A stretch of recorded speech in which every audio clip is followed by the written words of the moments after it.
রহমাতাল লিল আলামিন আমার রাসূলুল্লাহ মসজিদে নববী শরীফের মিম্বারে কদম মোবারক রাখলেন, রাখার সাথে সাথে একবার বললেন আমিন।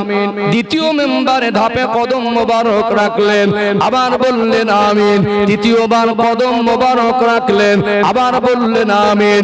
সাহাবায়ে কেরামেরা জিজ্ঞাসা করতে লাগলেন, ইয়া রাসূলুল্লাহ, ইয়া হাবিবাল্লাহ, হুজুর আপনি বহুবার মিম্বারে কদম মোবারক রাখেন, অন্যান্য দিন আপনি মিম্বারে ওঠেন, এমনি করে তো আমিন বলেন না, আজকে কেন আপনি আমিন বললেন? আল্লাহ নবী বললেন, ও বাবা সাহাবীরা, আল্লাহ পাকের ফেরেশতা হযরত জিবরাইল আমিন আলাইহিস সালাম আমাকে শুনিয়ে শুনিয়ে বলতে থাকেন, যে ব্যক্তি রমাদানুল মুবারক মাস পেল, ইবাদত বندگی করে আল্লাহকে সন্তুষ্ট করে জাহান্নাম আর আগুন তার জন্য হারাম করে নিতে পারল না, জান্নাতের হকদার হতে পারল না, ওই ব্যক্তি ধ্বংস হোক। আল্লাহর নবী বললেন আমিন। দয়ার নবী, মায়ার নবী, রহমাতাল লিল আলামিন আমার রাসূলুল্লাহ আবার বললেন, বাবা সাহাবীরা, জিবরাইল আমিন আলাইহিস সালাম আবার আমায় শুনিয়ে শুনিয়ে বলেন, যে ব্যক্তি বাবা অথবা মাকে পেল অথবা উভয়ের একজনকে পেল বৃদ্ধ অবস্থায়, তাদের সেবা করে, তাদের খেদমত করে, তাদের দোয়া নিয়ে আল্লাহ জান্নাতের হকদার হতে পারল না, জাহান্নাম থেকে বাঁচার উপযুক্ত হতে পারল না, ওই ব্যক্তি ধ্বংস হোক। আল্লাহর নবী বললেন, আমি বললাম আমিন। দ্বিতীয় আমিনের ব্যাখ্যায় আল্লাহ নবী বললেন, ও বাবা সাহাবীরা, হযরত জিবরাইল আমিন আলাইহিস সালাম আমাকে শুনিয়ে শুনিয়ে বলেন, যে ব্যক্তি নূর নবী, দয়ার নবী, মায়ার নবীর মধুমাখা নাম মোবারক শুনলো, ওই ব্যক্তি দরুদ পড়লো না, ওই ব্যক্তি ধ্বংস হোক। আল্লাহ নবী বললেন আমিন। এখানে কথাটা হয়তো আপনারা একাধিকবার শুনেছেন, একটু গুরুত্ব সহকারে এর সঠিক ব্যাখ্যাটা বোঝা দরকার আছে না নেই? নবী যদি বলেন আমিন আর জিবরাইল আমিন আলাইহিস সালাম যদি বলেন ধ্বংস হোক, জিবরাইল আলাইহিস সালামের দোয়া আর নবীর আমিন শামিল করা পৃথিবীর কোন তাবিজের পাওয়ারের ক্ষমতা নেই। যদি ওই রকম কাজ করে আর আল্লাহ তাকে যদি ধ্বংসের মুখে ঠেলে দেন, দুনিয়ার কেউ কি তাকে ধ্বংসের হাত থেকে বাঁচাতে পারবে? পারবে? তাহলে তিনটে কাজ করলে ধ্বংস অনিবার্য। তিনটে কাজ করলে ধ্বংস। এক হলো নবীর নাম শুনে দরুদ পড়লো না। সবথেকে ছোট দরুদ আমরা একটা পড়ি, সাল্লাল্লাহু আলাইহি ওয়াসাল্লাম, এটাও একটা দরুদ। এই দরুদের জায়গায় অন্য বড় দরুদও পড়া যাবে। আমার নবীর নাম মোবারক শুনলে দরুদ পড়াটা হলো ওয়াজিব। দরুদ পড়াটা প্রত্যেকটা মুমিন মুসলমানকে, আমার নবীর নাম মোবারক যতবার আসবে, হযরত মুহাম্মদ মুস্তাফা বলুন সাল্লাল্লাহু আলাইহি ওয়াসাল্লাম, এই জন্য সব দরুদ পড়ি। পড়ি কি পড়ি না? দ্বিতীয়, রমাদানুল মুবারক মাস একটা শ্রেষ্ঠ মাস, এর বায়ান বক্তব্য 2-4 দিন লাগবে। লাগবে কি লাগবে? সামনে আসছে, খুব বেশি বাকি নেই, যেহেতু আমার আলোচনার রুটটা একটু আলাদা লাইন। আজকে রমজান মাসের দিকে বেশি গেলে সময় সংক্ষেপ, সব দিকটা আমার খেয়াল রাখতে হচ্ছে। সম্মানিত ভাইরা, যে কথা বলছিলাম, তো রমজান মাস পেল, ইবাদত বন্দেগী করে আল্লাহকে সন্তুষ্ট করে জান্নাতের হকদার হতে পারলো না, ওই ব্যক্তি ধ্বংস হোক। যারা রমজান মাসকে প্রকৃত সম্মান করে না, রমজান মাসের গুরুত্ব মর্যাদা দেয় না, ফরজ রোজাগুলো ছেড়ে দেয়, তাহলে তাদের ধ্বংস অনিবার্য। কারণ নবীর আমিন কাটানোর মতো আমার মতো হুজুর দোয়া দিয়ে ওই আমিন কাটাতে পারবে না।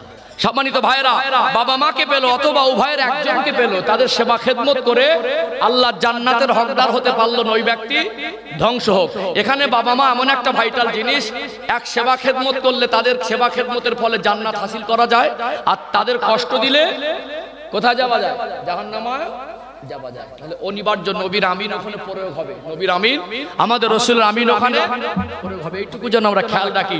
যদি মনে হয় আপনি বাবার সঙ্গে মার সঙ্গে বেয়াদবি করছেন, তাহলে বুঝতে পারবেন আপনার উপরে নবীর আমিনটা, আমার রাসূলের প্রয়োগ আমিনটা কিন্তু প্রয়োগ হচ্ছে। আপনার দুনিয়াবি ক্ষতি হবে, আখিরাতেও ক্ষতি হবে। আসুন, এই যে কেন ক্ষতি হবে, নবী বলছেন, হুমা নারুকা ওয়া জান্নাতুকা, তোমার বাবা মা তোমার জন্য জান্নাত, তোমার বাবা মা তোমার জন্য জাহান্নাম। আল্লাহর নবী সাল্লাল্লাহু আলাইহি সাল্লাম অপর জায়গায় বলছেন যে বিগয়রি হিজাব, বাবার মার দোয়া এত দামি দোয়া, ডাইরেক্ট সরাসরি আল্লাহ পাকের দরবারে পৌঁছে যায়, কোনো পর্দা থাকে না। বিগয়রি হিজাব, পর্দাবিহীন, ডাইরেক্ট আল্লাহর কাছে পৌঁছায়। জোরে বলুন সুবহানাল্লাহ। ও ভাইজানেরা, সোনার মানিক যুবকেরা, আব্বারা মায়েরা, ইমামের কাছ থেকে দোয়া নেবেন, আমি রবিউল ইসলাম হুজুরের কাছ থেকে দোয়া নেবেন, আলেম বক্তাদের কাছ থেকে দোয়া নেবেন। দুনিয়ায় আপনি হাক্কানি পীরের মুরিদ হতে পারেন, অসুবিধা নাই। কেননা আমরা সকলে আমিরুশ শরিয়াত কুতুবুল আলাম মুজাদ্দিদুজ জামান হযরত দাদা হুজুর পীর কিবলা সিলসিলার মানুষ। কথা ঠিক না বেঠিক? আমরা হাক্কানি ওলিদের অনুসরণ করি। আজও কিছু ভণ্ড পীরের আবির্ভাব হয়েছে। ওই ভণ্ড পীরের বিরোধী যারা, আমরাও কিন্তু ভণ্ড পীরের বিরোধী। আমরা হাক্কানি আল্লাহর ওলিদের সোহবাতটাকে পছন্দ করি কি করি না? পীর ওলিকে সম্মান করবেন, তাদের থেকে দোয়া নেবেন। তবে মনে রাখবেন সন্তান, আপনার বড় পীর হলো আপনার বাবার মা। বাবা মাকে কষ্ট দিয়ে পীরের হাতে হাত দিয়ে আল্লাহকে সন্তুষ্ট করা যায় না। বাবা মার দোয়াটা এত বড় দোয়া, নবী বললেন বিগয়রি হিজাব, ডাইরেক্ট কবুল হয়। বাবা মার বদদোয়া কবুল হয়। একটু প্রসঙ্গ এসেছে, দোয়া কেমন কবুল হয়, বদদোয়া কেমন কবুল হয়, একটু দৃষ্টান্ত তুলে ধরা দরকার আছে না নেই? আগে দোয়া কেমন কবুল হয়, মায়ের দোয়া কেমন দামি, আর বদদোয়া কেমন কবুল হয়, একটু দুটো প্রসঙ্গ স্পষ্ট করে দেই। ও ভাইরা বাবাজিরা, আজকে আমরা মুসলমান, সবাই আমরা এক বাক্যে জানি, আল্লাহর ওলি হযরত ইমাম বুখারী রাহমাতুল্লাহ আলাইহির নাম আপনারা শুনেছেন না শোনেন নাই? বুখারী শরীফ নাম শুনেছেন না? শুধু কি আপনাদের গোপালনগর থানার মানুষ জানে না, গোটা বিশ্বের মুসলমান জানে। বুখারী শরীফ এমন একটা কিতাব যা নতুন করে পরিচয় করাতে ৬টা সিয়াসাত্তার সহিহ হাদিসের কিতাবের মধ্যে অন্যতম হলো বুখারী শরীফ। সহিহ বুখারী শরীফ। এই বুখারী শরীফ যিনি লিখেছেন হযরত মুহাম্মদ ইবনে ইসমাইল বুখারী রাহমাতুল্লাহ আলাইহি, তার জীবনী পড়লে অবাক হয়ে যাবেন। যিনি ৬ লক্ষ হাদিসের হাফেজ ছিলেন। জোরে বলুন। ৬০০ বললাম নাকি? সবাই সুবহানাল্লাহ বলেননি কেন? ৬ লক্ষ হাদিসের হাফেজ ছিলেন। কত মহান ব্যক্তিত্ব ছিলেন তিনি। আল্লাহর নবীর কত প্রেমিক ছিলেন। আমাদের ৬০-৭০টা গালাগালি মুখস্থ, একটা হাদিস মুখস্থ নেই। কি গো, গালাগালি দেওয়া মানুষ আছে না নেই? এ তো সবাই পারে। কিছু কিছু আমার যুবক ভাইয়েরা আছে না, গালাগালি দেয়, মাঝে মাঝে মনে হবে গালাগালিতে পিএইচডি করেছে। মারাত্মক ব্যাপার। একদম জামা কাপড় ভালো, নম্র ভদ্র, দেখে মনে হবে ভীষণ ব্যাপার, হঠাৎ রেগে গেল, গালাগালি দেবে। ও শয়তানও মনে করে যে তো আমার থেকে যন্ত্র কম না। মারাত্মক গালাগালি। সে গালাগালি হিন্দি, বাংলা, উর্দু সব পাইল করে, মাঝে মাঝে নিজের ভাষায় চালায়। সব ভাষা বাংলার কোন ডিকশনারিতে নেই। ঠিক আছে না? নেই, আছে না? শুধু যুবকদের কথা বলছি, মুরব্বীরাও কম না। দু একটা দাদু আছে, দাঁত পড়ে গেছে, গালাগালি বন্ধ করেনি। কি রাগ করছেন নাকি? কথাগুলো ঠিক বলছি না ভুল বলছি? আবার মা বোনদের দিকে যাবেন, দেখবেন কিছু কিছু চাচি আর ভাবি কেউটে সবের থেকে বিষ বেশি। গালাগালি শুরু করলে দম লায় না। আল্লাহ নবী সাল্লাল্লাহু আলাইহি সাল্লাম ৬৩ বছর জীবনে তিনি কোনোদিন কারোর উপরে গালি প্রয়োগ করেনি। অশ্লীল কোনো বাক্য, কোনো শব্দ তার জবান থেকে বের করেনি। জোরে বলুন। আমরা মুসলমান, আমরা আমাদের নবীর আদর্শ যদি আদর্শিত হই, আমরা কাউকে গালি দিতে পারবো না, কাউকে ছোট বড় বলতে পারবো না, আমার জবানের দ্বারা, হাতের দ্বারা কাউকে কষ্ট দিতে পারবো না। এর নাম হলো ইসলাম। কথা কি বুঝতে পারছেন? বুঝতে পারছেন? ও ভাইজানেরা, সোনার মানিক যুবকেরা, আব্বারা মায়েরা, আল্লাহ আমার স্মৃতি ঠিক রেখেছে। যে কথা বলছিলাম, আল্লাহর ওলি হযরত ইমাম বুখারী রাহমাতুল্লাহ আলাইহির নাম আপনারা শুনেছেন কি শোনেননি? যিনি ১ লক্ষ ২ লক্ষ নয়, ৬ লক্ষ হাদিস শরীফ মুখস্থ করেছিলেন। জোরে বলুন সুবহানাল্লাহ। তিনি বুখারী শরীফ লিখেছেন। তার ছোটবেলার জীবনী যদি খুলে দেখেন, অবাক হয়ে যাবেন। ছোট অবস্থা, চোখের দৃষ্টি শক্তির সমস্যা। বলুন তো দেখি, একটা ছোট বাচ্চা যদি অন্ধ হয়, কেউ যদি কষ্ট না পায়, মায়ের মনে কষ্ট হবে কি হবে না? নবী যখন বলেছেন বিগয়রি হিজাব, মায়ের দোয়া, বাবার দোয়া ডাইরেক্ট কবুল হয়। মা ছিলেন নেক, মা ছিলেন পর্দানশীনা, মা ছিলেন পবিত্রা মা। তার চালচলন আখলাক ছিল ইসলাম ধর্ম অনুযায়ী সংসারের কাজ করতেন, রাতের বেলা বাচ্চাকে ঘুম পাড়িয়ে দিতেন, এশার নামাজ পড়তেন, তাহাজ্জুদের রক্তে আবার উঠে যেতেন। তাহাজ্জুদের নামাজ বলে একটা নামাজ আছে না নেই? গভীর রাতে উঠবেন, তাহাজ্জুদের নামাজ পড়বেন, আল্লাহর কাছে দোয়া চাইবেন, ওই দোয়াটা আল্লাহ পাকের দরবারে কবুল হয়ে যায়। জোরে বলুন সুবহানাল্লাহ, আরো জোরে বলুন সুবহানাল্লাহ। আল্লাহর ওলি হযরত ইমাম বুখারী হুজুরের মা তাহাজ্জুদের নামাজ পড়ে রাতের অন্ধকারে আল্লাহ পাকের দরবারে হাত তুলে কাঁদতেন, ও রব্বুল আলামিন আল্লাহ, ও দয়াময় আল্লাহ, আমার ছোট বাচ্চা চোখের দৃষ্টি শক্তির সমস্যা, আপনি সর্বশক্তিমান, আপনার কাছে অসম্ভব বলে কিছু নয়। আল্লাহ আপনি কি পারেন না? আমি মায়ের দোয়া কবুল করে আমার সোনার মানিক কলিজার টুকরা বাচ্চার চোখের জ্যোতিটা ফিরিয়ে দিতে মায়ের চোখের পানি গড়িয়ে গড়িয়ে জমিনে পড়ে। বলুন তো দেখি, একটা বাচ্চা যদি অন্ধ হয়, পৃথিবীর ডক্টরের কি ক্ষমতা আছে ওর চোখের জ্যোতি ফিরিয়ে দেবে? কিছু কিছু অন্ধ এমন আছে তাদের চিকিৎসার স্টেপ শেষ, ওরা চোখে ফিরিয়ে দেওয়ার ক্ষমতা মানুষের নেই, আছে। তাই যদি সম্ভব হতো, এমন অন্ধ মানুষ আছেন তারা আজকে দুনিয়াতে অন্ধ মানুষকে দেখা যেত না, তার মা তার নিজের একটা চোখ হয়তো সন্তানকে দিয়ে দিত, তো সন্দেহের অবকাশ নেই। কথা ঠিক না বেটি? চোখ তুলে দিলেও তাকে চোখ লাগিয়ে দিলে দেখতে পাবে না, এরকম কিছু কন্ডিশনের মানুষ আছে না নেই? অত বড় মানুষ হোক, যত বড় মাপের মানুষ হোক, যত টাকার মালিক হোক, আর পৃথিবীর সব থেকে বড় চোখের ডক্টরের কাছে গিয়ে বলবেন আমি চশমাও নেবো না, লেন্সও নেবো না, আমার চোখের জ্যোতিটা ফিরিয়ে দেন, পারবে? ডক্টর বলবে পরীক্ষা নিরীক্ষা করে তোমার চোখে এত পাওয়ার এসেছে, এই পরিমাণ এক চোখের মধ্যে ছোট্ট যেটা এখন আপডেট লেন্স, চোখের মধ্যে ঢুকিয়ে ওই পুতুলের উপরে বসিয়ে দেওয়া হয়, মানুষ দূর থেকে ধরতে পারবে না, ওটা ব্যবহার করতে হবে না হলে চশমা ব্যবহার। ডাক্তার চোখের পাওয়ার কমে গেলে চশমা দেয়, ডাক্তারের বাবার ক্ষমতা নেই চোখের জ্যোতি ফিরিয়ে দেবে, পারবে? পারবে? আমার আল্লাহ যদি চায় সম্ভব না সম্ভব? একটু রেসপন্স দেন। আল্লাহ যদি চায় তো অসম্ভব বলে কিছু নাই। মার কি মান ছিল, ডক্টরের কাছে গেলে ডক্টর চোখের জ্যোতি ফিরিয়ে দিতে পারবে না, কিন্তু আল্লাহর কাছে চাইলে আল্লাহ ফিরিয়ে দিতে পারে। ও ভাইজানেরা, সোনার মানিক যুবকেরা, আব্বারা মায়েরা, আল্লাহর ওলি হযরত ইমাম বুখারী রাহমাতুল্লাহ আলাইহির মা আল্লাহর কাছে হাত তুলে কাঁদেন, রোনাজারি করেন, আল্লাহ পাক আমি মা আমার সন্তানের জন্য দোয়া চাই, আপনার হাবিব তো বলেছেন বিগাইরি হিজাব ডাইরেক্ট কবুল হয়। ও দয়াময় আল্লাহ, ও রব্বুল আলামিন আল্লাহ, আপনি আমার বাচ্চার চোখের জ্যোতিকে ফিরিয়ে দেন। একদিন দোয়া চাই, দুই দিন দোয়া চাই, দোয়া কবুল হয় না, আল্লাহর কাছে কেঁদে কেঁদে বলবেন ও রব্বুল আলামিন আল্লাহ, একবার ফিরিয়ে দেবেন, দুইবার ফিরিয়ে দেবেন, বারবার ফিরিয়ে দেবেন, হাজার বার যদি আমি দোয়া চাওয়ার পরে আপনি তো রহমান, আপনি তো রহিম, আল্লাহ আপনি তো বান্দার ডাক শ্রবণ করেন, আল্লাহ পাক তারপরেও যদি আপনি ফিরিয়ে দেন আমি মা নিরাশ হয়ে যাব না, আবার একবার বলবো আল্লাহ আমার বাচ্চার দৃষ্টি শক্তি ফিরিয়ে দেন। মা কান্নাকাটি করেন, মা রোনাজারি করেন, মায়ের দোয়া কবুল করে নিয়ে আমার আল্লাহ ইমাম বুখারী রাহমাতুল্লাহ আলাইহির চোখের জ্যোতিটাকে ফিরিয়ে দিয়েছিলেন। জোরে বলেন না সুবহানাল্লাহ, নারে তাকবীর, নারে তাকবীর। কার দোয়া বাবাজি? এটা আপনি আমার খাবার কার দোয়া?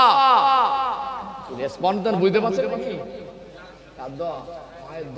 ইমাম বুখারী রাহমাতুল্লাহ আলাইহি জগৎ বরণ্য একজন বিখ্যাত ইসলামিক স্কলার। আজ আমরা গোটা পশ্চিম বাংলার আলেম তার পায়ের একটা ধুলোর কোনার যোগ্য নয়। কত বড় মাপের আলাদা দরজার মানুষ, তানার জীবনে একটা ব্যতিক্রম ঘটনা, মায়ের দোয়াতে তিনি তার চোখের দৃষ্টিশক্তি ফিরে পেয়েছিলেন। জোরে বলুন কার দোয়া? মার দোয়া। আমাদের ছেলেগুলো সব দোয়া নিতে আগে যায়, মার দোয়া নিতে যায় না। কি গো, বাবার দোয়া নিতে যায় না। কোথায় হারিয়ে গেছে যুবক ভাই? এখন নতুন বিবি পেয়েছো, সংসার পেয়েছো, ছেলে পুলে পেয়েছো, আজ বাবা মাকে ভুলে গেলে। দুটো চোখের জ্যোতি আছে বলে তো তোমার শ্বশুর আর শাশুড়ি তোমাকে মেয়েটা দিয়েছে। তোমার যদি চোখের জ্যোতি না থাকতো, তুমি যদি অন্ধ হতে, তোমার শ্বশুর আর শাশুড়ি ওই মেয়েটাকে তোমার কাছে বিবাহ দিত না। কি দিত বলে মনে হয়? একটু হ্যাঁ দেন না। দিত না। আজ তুমি হাঁটতে চলতে ফিরতে পারছো বলে তোমার শ্বশুর আর শাশুড়ি তোমাকে মেয়েটা বিয়ে দিয়েছে। তোমাকে বলে আমার খুব ভালো জামাই। তোমার যদি দুটো পা না থাকতো না, তোমার শ্বশুর আর শাশুড়ি তোমাকে ওই মেয়ের সঙ্গে বিবাহ দিত না। তুমি যদি পা ছাড়াও দুনিয়া আসতে, চোখ ছাড়াও দুনিয়া আসতে, হাত ছাড়াও দুনিয়া আসতে, দুনিয়ার মানুষ তোমাকে ফেলে দিলে তোমার বাবার মা কিন্তু তোমাকে ফেলে দিত না। অনেক সময় যে সমস্ত ভাইয়েরা একটু কাজ করে, বিভিন্ন কর্ম, মানুষের পুরুষ মানুষের জীবনে একটা কর্ম থাকে না? যারা মানে ফ্ল্যাটের উপরে কাজ করে, রাজমিস্ত্রি জোগাড়ে রং করা বা কাছের কাজগুলো করে, অনেক সময় দুর্ঘটনা কবলে পড়ে মৃত্যুবরণ করে, অধিক পরিমাণে বেশি আঘাতপ্রাপ্ত হয় না? আমার খুব ক্লোজ রিলেটিভের মধ্যে এক ভাই, পরিচিত মানুষ, আমার খুব বন্ধু মানুষ, যাই হোক আত্মীয় সম্পর্ক না, তারপরে বিভিন্ন জায়গায় চলাফেরা করি, তো সেই সূত্রে একটা আমার ভালোবাসার মানুষ। তো ছেলেটা একটা কর্ম করতে গিয়ে উপর থেকে ছাদের নিচ থেকে পড়ে গেল। পিজি হসপিটালে ভর্তি ছিল অনেক দিন। যে পরিমাণে আঘাত পেয়েছিল, মানুষ এবং ডক্টরের ধারণা ছিল সম্পূর্ণ সুস্থ হওয়ার আশঙ্কা 100% নেই। তার বিবিটাকে ছেড়ে চলে গেল। আল্লাহর মেহেরবানি, আল্লাহর কুদরত, সে সুস্থ হয়েছে, পুনরায় আবার বিবাহ করেছে, আবার তার বাচ্চা হয়েছে, কিন্তু সেই প্রথম বিবিটা চলে গেল। আমাদের স্বামী স্ত্রীর সম্পর্ক নিয়ামতি সম্পর্ক, জেনে রাখবেন। জীবনে একটা বড় দুর্ঘটনা হয়ে গেলে না, অনেক সময় আপন স্ত্রী যে বলতো তুমি আমার দুনিয়া, তুমি আমার জান, তোমাকে ছাড়া আমি বাঁচবো না, কখনো কখনো এরকম কঠিন পরিস্থিতিতে ওই বিবিটা কিন্তু স্বামীকে ছেড়ে চলে যায়। বাবা মা এমন একটা নিয়ামতি সম্পর্ক, বাবা মা এমন একটা নিয়ামতি জিনিস। আপনি যদি বাবাকে মারেন, আঘাত দেন, মাকে গালি দেন, মাকে কষ্ট দেন, তারপরে মা কিন্তু আপনার কষ্ট সহ্য করতে পারবে না। একটা উদাহরণ দিচ্ছি। মনে করুন ছেলের সঙ্গে মায়ের ঝগড়া হয়ে গেল, ছেলেটা রেগে গিয়ে মার একটা হাত কেটে নিল, মনে করুন। এখন হাত কেটে নিয়ে আগে ঘর থেকে বেরিয়ে পড়েছে। এখন দেখছে আমি মার হাত কেটে নিয়েছি, মনে আমার গ্রামবাসী, প্রতিবেশী, আত্মীয় স্বজন তোরা আমাকে ছাড়বে না। ও ভয়ে ভয়ে বেরিয়ে গেল। 3 বছর হয়ে গেছে কোন একটা ভিন্ন রাজ্যে, বোম্বাই বলুন অন্য কোনো রাজ্যে, সে কর্মসূত্রে, আর বাড়ি ফোনও করে না, বাড়ি আসেও না, গ্রামের মানুষ তাকে খুঁজেও পায় না। আচ্ছা 3 বছর যে চলে গেছে, মার হাত কেটে নিয়ে, মা কি সন্তানের কথা ভুলে থাকতে পারবে? 3 বছর পরে হয়তো কল করলো, মাই ফোনটা রিসিভ করলো, এক হাত কাটা আর এক হাত দিয়ে। ছেলেটা যেই বলেছে যে হ্যালো বলেছে বা কিছু কথা বলেছে, মার আওয়াজ ছেলে বুঝতে পারবে, আর ছেলের আওয়াজ মা বুঝতে পারবে না। 3 বছর পরে মা কলটাকে ধরে বলছে, কচি তুই আমার ছেলে এতদিন কোথায় ছিলি বাবা? মা কি বলবে? তোর আসতে হবে না, তুই কেন চলে গেছিস এরকম বলবে? মা বলবে তুই চলে আয়, বলবে কি বলবে না? এখন ওই ছেলেটা বাড়ি আসার সময় যদি অ্যাক্সিডেন্ট হয়ে হসপিটালে ভর্তি থাকে, যে মার হাত কেটে নিয়েছিল, ওই মা কি বলবে? আগে আমাকে হসপিটাল নিয়ে চলো, বলবে কি বলবে না? স্বামী স্ত্রীর মহব্বত নিয়ামতি জিনিস। স্বামী স্ত্রীর মহব্বত অস্বীকার করা যায় না। ইসলাম স্বামী স্ত্রীর সম্পর্কের অনেক গুরুত্ব দিয়েছে। কোরআন শরীফে আল্লাহ পাক বলেছেন, হুন্না লিবাসুল লাকুম আনতুম লিবাসুল লাহুন, একজন আরেকজনের পোশাক স্বরূপ। ইসলাম আমাদের এই শিক্ষা দিয়েছে। আমাদের ধর্মীয় বিধান হলো, তুমি যেমন মানের কাপড় পরবে, তোমার বিবিকে তেমন মানের কাপড় পরাবে। তুমি পয়সা রোজগার করো, ভালো পরিবেশ ওঠা বসা করো, তোমার গায়ে দামি দামি উন্নত মানের কাপড় থাকবে, ভালো মানের কাপড় থাকবে, বিবির পোশাক যেন কম দামি না হয়। তুমি বাইরে ভালো মন্দ খাবে, আর বাড়িতে ভালো মন্দ খাবারের ব্যবস্থা করবেন না, এর নাম ইসলাম নয়। তুমি বাইরে খেলে বিবি বাচ্চার জন্য তোমাকে সেই রকম ব্যবস্থা করে দিতে হবে। বিবিকে হালুয়া পালোয়া বিরিয়ানি খাওয়ান, পৃথিবীর সবথেকে দামি শাড়ি কিনে দেন, পৃথিবীর সবথেকে বেশি ভালোবাসেন, কিন্তু বাবা মার হক বঞ্চিত করে নয়। বাবা মার ভালোবাসা আলাদা, আর স্বামী স্ত্রীর ভালোবাসা, দুটো প্ল্যাটফর্ম আলাদা। স্বামী স্ত্রীর ভালোবাসা অধিক ভালোবাসা মনে হলেও কখনো স্বামী স্ত্রীকে ফেলে চলে যেতে পারে, স্ত্রী স্বামীকে ফেলে চলে যেতে পারে। হাজারো দুঃখ কষ্ট বেদনার মধ্যে, দুর্ঘটনার মধ্যে বাবা মা তার সন্তানকে কখনো ভুলে থাকতে পারে না। এটা আল্লাহ দেওয়া অন্যতম একটা নিয়ামত। বাবা মা সন্তানের একটা আলাদা ছায়ার মতো। কথা ঠিক না বেঠিক? বুঝতে পারছেন আমার আলোচনা? সম্মানিত ভাইরা, তাহলে মায়ের দোয়াতে কি হলো? চোখের দৃষ্টিশক্তি ফিরে পেল। মায়ের দোয়ার কথা একটু বলি। 10টার পর দোয়া করবেন ইনশাআল্লাহ, বেশি কষ্ট দেব না। যেহেতু আমার আবু তাহের ভাই আপনাদের জন্য একটু মেহমানদারি ইন্তজাম করেছেন, ইনশাআল্লাহ খাবার টাইমে খাবার দিলে ভালো হয়, কষ্ট দেওয়া উচিত হবে না। আমি সময় মেনটেন করা মানুষ, দুশ্চিন্তার কোনো কারণ নেই। একটু আর একবার তাকবীর দেন, নারে তাকবীর। মাশাআল্লাহ খুবই ভালো লাগছে। আমি মাঝে মাঝে বলি খুব চেঁচাতে হবে না, একটু ভক্তি ভরে সবাই ডাকলেও ওই ডাকের মধ্যে একটা সৌন্দর্য আছে। একটু আওয়াজ দেন না, নারী তাকবীর। সিলসিলায়ে হক মুজাদ্দিদ জামান আহলে সুন্নাত ওয়াল জামাআহ, নারী তাকবীর। চলুন দোয়ার কথা বলেছি, সাথে সাথে কিন্তু বাবা মার বিষয়ে কিছু আলোকপাত করছি, একটু বদদোয়ার কথা তুলে ধরি ইনশাআল্লাহ। ও ভাই জানেনা, সোনার মানিক যুবকেরা, আব্বার মায়েরা, দয়ার নবী, মায়ার নবী হুজুর আমার সোনার জবানে বললেন, বাবা মার দোয়া যেমন কবুল হয়, বাবা মার বদদোয়া তেমন কবুল হয়। দুনিয়াতে বাবা মার দোয়া পেয়ে নসিব খুলে গেছে এমন সন্তান আছে না নেই? আবার বাবা মার বদদোয়াতে ধ্বংস হয়েছে এমন সন্তান আছে না নেই? যত বড় মাপের মানুষ হোক, যত বড় আল্লাহর ওলি হোক, মায়ের বদদোয়া থেকে কিন্তু ছাড় পাবে না। কেননা নবী বলেছেন বিগয়রি হিজাব ডাইরেক্ট কবুল হয়। একটা দৃষ্টান্ত তুলে ধরি, বনি ইসরাইলদের মধ্যে একজন আল্লাহর বড় মাহবুব ছিলেন, হানাফিল্লাহ ছিলেন, সব সময় আল্লাহ জিকিরে মশগুল থাকতেন, সব সময় নামাজে মশগুল থাকতেন, দুনিয়াদারিতে ডুবে যাননি। আল্লাহর পেয়ারা মাহবুব বান্দা ছেলেটা যুবক ছেলে মার কাছে চলে গেলেন, ও আম্মা জান বাড়িতে ইবাদত করি, জিকির আজকার করি, মানুষের কথোপকথনের আওয়াজ, বাচ্চাদের কান্নার আওয়াজ আমার ইবাদতে বিঘ্ন ঘটে। মায়ের কাছে অনুমতি চাইছে, মা একটু আমায় অনুমতি দেন, মা একটু আমায় ইজাজত দেন, আমি একটু গভীর জঙ্গলে চলে যাব, নিরালা নিঝুমে নিরিবিলি জায়গায় আমি একটা ছোট্ট ইবাদতখানা করব, যেখানে আমি আমার আল্লাহকে আমি একগ্র চিত্তে ডাকতে পারবো। মা কি কোনোদিন মানা করবে? কেননা ছেলে তো চুরি করে না, ছেলে তো খারাপ কাজ করে না, ছেলে তো আল্লাহর মহব্বতে দেওয়ানা হয়ে থাকে। মায়ের থেকে অনুমতি নিলেন, ঘর থেকে বেরিয়ে গেলেন কয়েক কিলোমিটার দূরে গভীর একটা জঙ্গল, ওই জঙ্গলে ছোট্ট একটা ইবাদতখানা নির্মাণ করলেন। ওই ইবাদতখানার মধ্যে গভীর জঙ্গলে আল্লাহর ধ্যানে মশগুল হয়ে গেলেন। দিন যায় রাত আসে, রাত যায় দিন আসে, কয়েকদিন অতিবাহিত হয়ে গেল, ছেলেটা আর ঘরে আসে না। বাচ্চার কথা বৃদ্ধা মা মনে পড়ে যায়, আহারে আমার জুরায়েজ, ওই ব্যক্তি বনি ইসরাইলদের মধ্যে মস্ত বড় আল্লাহর ওলি, যার নাম হলো জুরায়েজ। মা বলে, আহারে আমার জুরায়েজ আজ কয়েকদিন হয়ে গেল বাড়িতে আসে না, ও যে মিঠি মিঠি মুখে আমাকে মা মা মা বলে ডাকে, আমি জুরায়েজের ডাকটা কয়েকদিন হয়ে গেল শুনতে পাই না। মা মনে মনে করছেন, কাল সকাল হয়ে গেলে যত কষ্ট হোক একবার আমি আমার জুরায়েজের কাছে দেখা করতে যাব।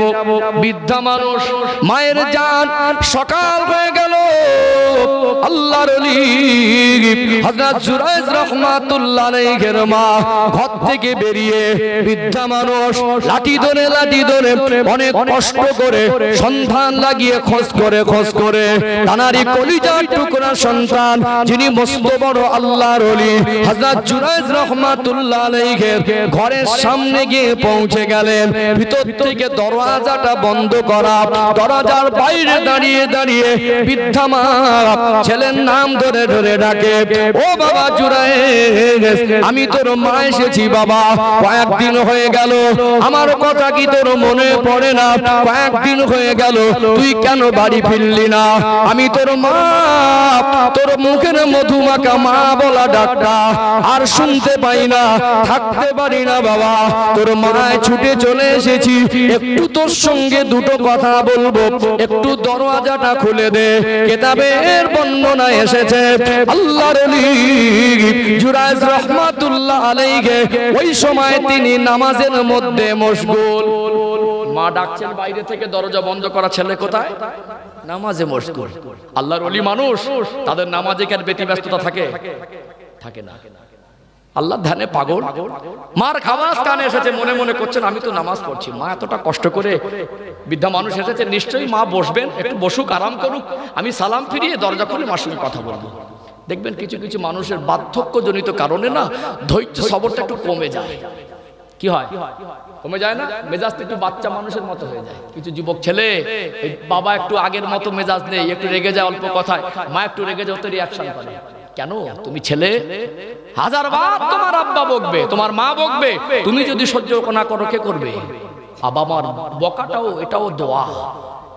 রিয়াকশন করো না, বাবার পাশে বসো, মার পাশে বসো, মাকে বলো মা আপনি যদি আমাকে বকে আপনার মনে যদি শান্ত হয় মনটা, আপনি যদি খুশি হন, বাবাকে বলবেন বাবা আমি ভুল পথে চললে আপনি তো আমাকে বকবেন, আমি অন্যায় করলে আপনি তো আমাকে বকবেন, আমি ভুল করলে আপনি তো আমায় ধরিয়ে দেবেন, আপনি বকেন। যদি মনে হয় বকে মন শান্তি হচ্ছে না, পিঠটা পেতে দেবেন, আমাকে দুটো মারেন। দেখবেন আল্লাহ বাবা আমার অন্তরটা এমন আলাদা স্পেশাল নিয়ামত করেছেন, ওই বকাটা বন্ধ করে আপনাকে কোলে টেনে নেবে। একটু দুটো চারটা কথা বললে ছেলে রিয়াকশন করে লোকে। কটা ইবাদত করেছেন, কত শক্তি দেখাচ্ছেন, পুঁতে যাবেন উঠতে পারবেন না। বাবা মার বদদোয়া থেকে আল্লাহর ওলিরাও ছাড় পায় না। তোমার মা তুমি যখন ছোট ছিলে গর্ভ অবস্থায় থাকাকালীন সারাদিন সংসারের কাজ, টাইমে ঘুম হতো না, টাইমে খাওয়া হতো না, 2টা বেজে গেছে, সকালে কিছু খাইনি, পেটে কিছু থাকে না, বমি হয়ে যায়, ক্ষুধার্ত বাচ্চা গর্ভে একটা জীবিত মানুষ আর একটা জীবিত মানুষকে গর্ভে নিয়ে ঘুরছে, 2টা বেজে গেছে, সকালে খাওয়া নেই, একটু ভাতের থালা নিয়ে বসেছে, দুগাল গালে তুলতে যাবে, বাচ্চা পেটে নড়ে উঠেছে, লাথি মেরে দিয়েছে, মার কলিজা ঘাত লেগেছে, ভাতের থালাটা ছেড়ে দিয়ে মা একবার দাঁড়িয়ে ওঠে, একবার বসে পড়ে, মার চোখ থেকে টপ টপ করে পানি ঝরে, মা কিছুক্ষণ ব্যথা যন্ত্রণা সহ্য করে মা সবর করে নিয়েছিল। ওটা আমার সোনার মানিক বাচ্চা। সেদিন তো মা রাগ করেনি। তোমাকে দুনিয়ার মুখ দেখাতে গিয়ে মা নিজের বেঁচে থাকার আশাটা ছেড়ে দিয়েছিল। তোমাকে দুনিয়ার মুখ দেখাতে গিয়ে মা নিজের পেটটা কাটতে ডক্টরকে মানা করে না। তুমি দুনিয়া আসার পরে দুনিয়ায় তুমি অসুস্থ হয়েছিলে, দুনিয়ার মানুষ ঘুমিয়েছিল, রাত 2টা বেজে গিয়েছিল, তোমার মা ওই ফুটফুটে সোনার মানিক নিষ্পাপ মাসুম বাচ্চার মুখের দিকে তাকিয়ে তাকিয়ে আল্লাহর কাছে কেঁদে কেঁদে বলেছিল, আল্লাহ আমার বাচ্চার কষ্ট আমি মা সহ্য করতে পারছি না, আমার বাচ্চাকে সুস্থ করে দেন, আমি 2টা রোজা রাখবো, বাচ্চাকে সুস্থ করে দেন, জুমা মসজিদে 1 জুমা লোক খাইয়ে দেবো। মা কত মান্নত করেছে না করেনি? অভাবের দিনে ঈদের সময় বাবার মা নিজেরা পুরনো জামা কাপড়ে ঈদের নামাজ পড়েছে, সোনার মানিক বাচ্চাগুলোকে ধার করে লোকের কাছে ছোট হয়ে ঋণ করে বাচ্চাদেরকে নতুন পোশাক পরিয়ে সেদিন বাচ্চার হাসি দেখে বাবা মা মুখে হেসেছিল। তোমার কখনো অভাব অনটন দুঃখ কষ্ট, কাছে টাকা ছিল না, অসুস্থ হয়েছিলে, চিকিৎসার মতো বাবার কাছে পয়সা ছিল না, লোকের কাছে ভিক্ষা করে বাবা মা সন্তানের চিকিৎসা করে। সেই বাবার মা তুমি তার একটু ধমক সহ্য করবে না। ছোটবেলায় কত অবুঝ ছিলাম, কত বিরক্তি করেছি, কত বোঝাবার চেষ্টা করে উল্টো পথে চলেছি। মা দেখেছে বাবা মারতে গেছে, রেগে গেছে, মা বলেছে অবুঝ বাচ্চা মানুষ, ওকে মেরো না, মা বুকে টেনেছে। কখন মা মারতে গেছে, বাবা বুকে টেনেছে। বাবা মাকে কত বিরক্তি করেছি, আজ তারা বার্ধক্যজনিত কারণে তাদের মেজাজটা একটু খিটখিটে হয়ে গেছে, ধৈর্য সবরটা কমে গেছে। তুমি সন্তান হতভাগা কপাল ফাটা, তুমি সহ্য করবেন তো গ্রামের মানুষ সহ্য করবে? সহ্য করলে কি হবে তোমার?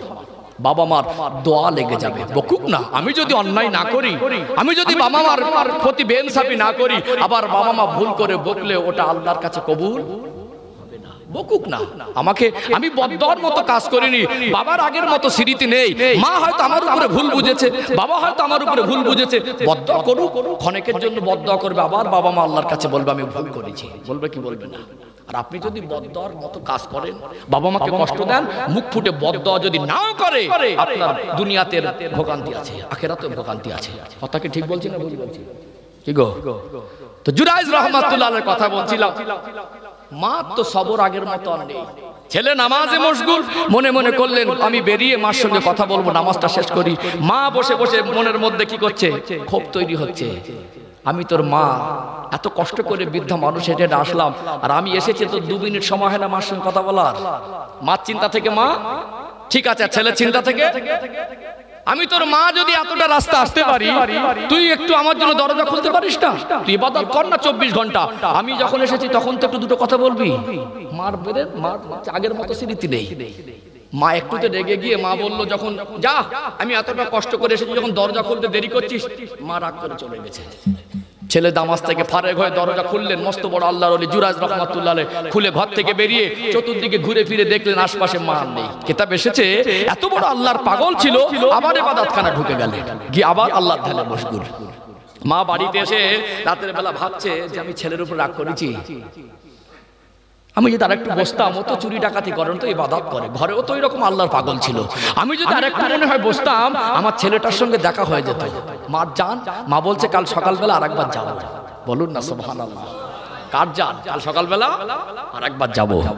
ও ভাই জানেরা, সোনার মানিক যুবকেরা, আব্বারা মায়েরা, আল্লাহর ওলি হযরত জুরাইজ রাহমাতুল্লাহ আলাইহির মা পরের দিন সকালবেলা বৃদ্ধা মানুষ অনেক কষ্ট করে কিছুটা রাস্তা অতিক্রম করে যায়, একটু হাঁপিয়ে যান, আবার একটু বসেন, আবার কিছুটা রাস্তা অতিক্রম করে যান, সন্তানের কাছে পৌঁছে গেলেন। দরজাটা ভিতর থেকে বন্ধ করা, বাইরে থেকে আওয়াজ দেয়, ও বাবা ছেলে, ও বাবা জুরাইজ, কালকে এসেছিলাম বাবা, তোর মুখটা কয়েকদিন দেখি না, তোর মুখের ডাক, মা মা বলা ডাকটা আমি আর শুনতে পাই না, ঘরে আমায় আর ভালো লাগে না, একটুখানি দরজাটা খুলে দে, তোকে ডিস্টার্ব করব না, দুটো কথা বলে আমি তোর মা চলে যাব। আল্লাহর ওলি জুরাইজ রাহমাতুল্লাহ আলাইহির কানে আওয়াজ পৌঁছাচ্ছে। কিতাবের বর্ণনা এসেছে আল্লাহর ওলি দ্বিতীয় দিন নামাজের মধ্যে মশগুল, আবার মনে মনে করলেন নামাজ থেকে ফারেক হই, মা নিশ্চয়ই কালকে ফিরে গিয়েছিলেন, আজ হয়তো ফিরে যাবেন না, মা হয়তো আবার কিছুক্ষণ আমার জন্য অপেক্ষা করবেন। দ্বিতীয় দিন মা কিছুক্ষণ অপেক্ষা করে ছেলের দরজা খুলতে দেরি হলো, মার মনে অভিমান তৈরি হলো, মা রাগম্বিত হয়ে গেল।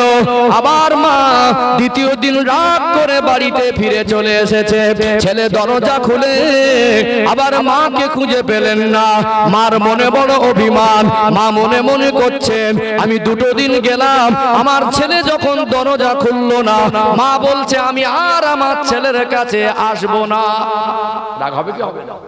দুদিন ফিরে যাচ্ছি, দরজা খুললো না, আমি আর আসবো না, এটা মার মনের অভিমান সন্তানের প্রতি। বাড়ি গেলেন, রাত্রিরে গিয়ে চোখ থেকে পানি ঝরছে, মনে করলো যাক আর একবার যাবো।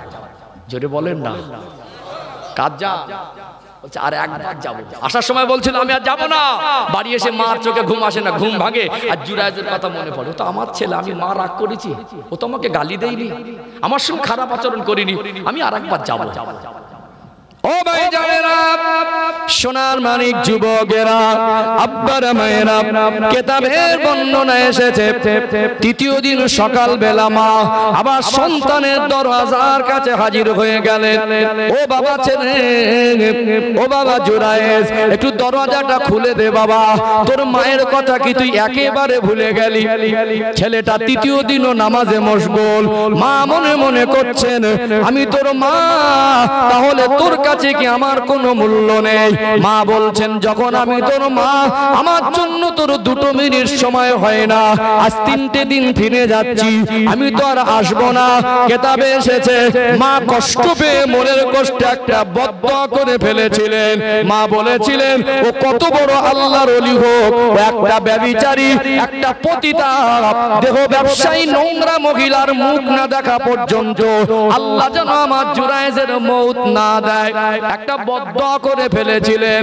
মা চলে গেলেন, ছেলে তৃতীয় দিন মাকে দরজা খুলে পেলেন না, এত আল্লাহর আশিক আমার নামাজে মশগুল, ওই জঙ্গলে থাকতে একটা দেহ ব্যবসায়ী পতিতা অবিবাহিতা একটা তরুণ পরমা সুন্দরী মেয়ে হঠাৎ সেই দিন জঙ্গলে কাউকে পেল না, তার মনের মধ্যে খেয়াল উদয় হলো জঙ্গলে আমার মতো নিকৃষ্ট মানুষ আর কেউ নেই, কেননা আমি পয়সার বিনিময়ে দেহ ব্যবসা করি, আর এই জঙ্গলে জুরাইজের মতো আল্লাহর ওলি মানুষ আর কেউ নেই, কেননা সে আল্লাহ ছাড়া আর কিছু বোঝে না। তার মনে শয়তানের ওয়াসওয়াসা হলো, ওই ব্যভিচারী, ওই পতিতা মহিলা, তার মনে হলো আজকে একটু আল্লাহর ওলি জুরাইজের কাছে যাব, তার সঙ্গে একটু সময় কাটাবো।